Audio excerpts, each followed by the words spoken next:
तो सच दोपहर में मैं यहाँ पर निकली हूँ शॉपिंग के लिए। आखिरी वक्त आ चुका है, ईद की शॉपिंग अभी बाकी थी क्योंकि बाजार आए बिना औरतों को चैन नहीं मिलता। सारी चीज़ें ऑनलाइन मिल जाती है पर बाजार आकर ही तो सुकून मिलता है ना। वैसे यहाँ पर मैं सब बच्चों के लिए आई थी, यहाँ पर बच्चों के लिए कपड़े अच्छे मिलते हैं, इसलिए यहाँ पर दोपहर में आने के बाद मुझे इतना रियलाइज़ हुआ कि मैं ये टाइम पर क्यों आई। लेकिन यहाँ पर भीड़ कम होती है इस टाइम पर, तो आना पड़ा।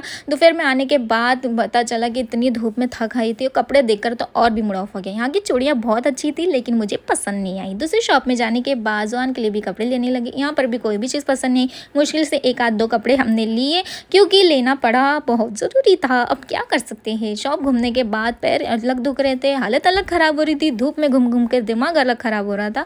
ऐसा लग रहा था यहाँ पर आकर शॉपिंग करना वेस्ट हो चुका है। लेकिन जो भी मिला हम लोगों ने सेलेक्ट किए। 2 गरीबों को जूस पिलाने के बाद घर के लिए निकल गए थे। शाम हो चुकी थी, घर से फ़ोन आ रहे थे कि रोज़ा खोलने का टाइम हो गया, आ जाओ। तो घर पर पहुँच गए रोज़ा खोलने के लिए। और फिर हम लोग बाद में बच्चों को वहीं छोड़ने के बाद आधी चीज़ें हम लोग लेने के लिए निकले क्योंकि बाकी चीज़ें अभी बाकी थी। आधी चीज़ें हमने लिए थे, बच्चे थक गए थे इसलिए हम लोग घर चले गए थे।